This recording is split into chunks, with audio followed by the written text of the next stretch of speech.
மேஷ ராசிக்காரங்களா நீங்க? அப்போ உங்க வாழ்க்கையில வர்ற தடைகளை நீக்கிறதுக்கான ஒரு பரிகாரம் பத்தி தாங்க இப்ப பார்க்க போறோம். மேஷ ராசிக்காரங்க எவ்வளவுதான் முயற்சி செஞ்சாலும் ஏன் சில விஷயங்கள் தள்ளி போய்கிட்டே இருக்குன்னு விளக்கியிருக்காரு. இதுக்கு பின்னாடி ஒரு சின்ன ஜோதிட முரண்பாடு இருக்கானா? அதுக்கு ஒரு சிம்பிளான தீர்வும் இருக்கு. சரி, முதல்ல இந்த தாமதத்துக்கான காரணம் என்னன்னு பார்க்கலாம். நீங்க மேஷ ராசி, அதாவது ஒரு வேகமான ராசி. உங்க அதிபதி செவ்வாயும் ரொம்ப ஸ்பீடு. ஆனா இங்க தான் ஒரு ட்விஸ்ட். உங்க வேலையும் வாழ்க்கையும் தீர்மானிக்கிற ஜீவனஸ்தானம்னு ஒன்னு இருக்கு இல்லையா? அதோட அதிபதி சனி பகவான். அவரும் ரொம்ப மெதுவானவர். சோ இந்த வேகத்துக்கும் மெதுவான தன்மைக்கும் ஒரு கிளாஷ் வருது. அதனால தான் எல்லாத்துலயும் ஒரு தாமதம். ரெண்டாவதா, இதுக்கு தீர்வு இருக்கான்னு கேட்டா கண்டிப்பா இருக்கு. ரொம்ப சிம்பிளான தீர்வு. அதுதான் திருச்செந்தூர் முருகன் வழிபாடு. ஏன் ஸ்பெசிஃபிக்கா திருச்செந்தூர்?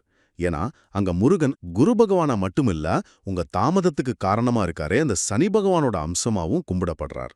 இது என்ன பண்ணும்னா உங்க வேகத்துக்கும் அந்த மெதுமான தன்மைக்கும் நடுவுல ஒரு சமநிலையை உருவாக்கும். சரி, கடைசியா நீங்க என்ன செய்யணும்? திருச்செந்தூருக்கு போனா முருகனை அவரோட ராஜ அலங்கார கோலத்துல பார்க்கணும். இது ரொம்ப முக்கியம். அந்த அலங்காரத்துல அவரை தரிசனம் பண்ணிட்டீங்கன்னா உங்க தடைகள் 100% விலகிரும்னு சொல்றாங்க.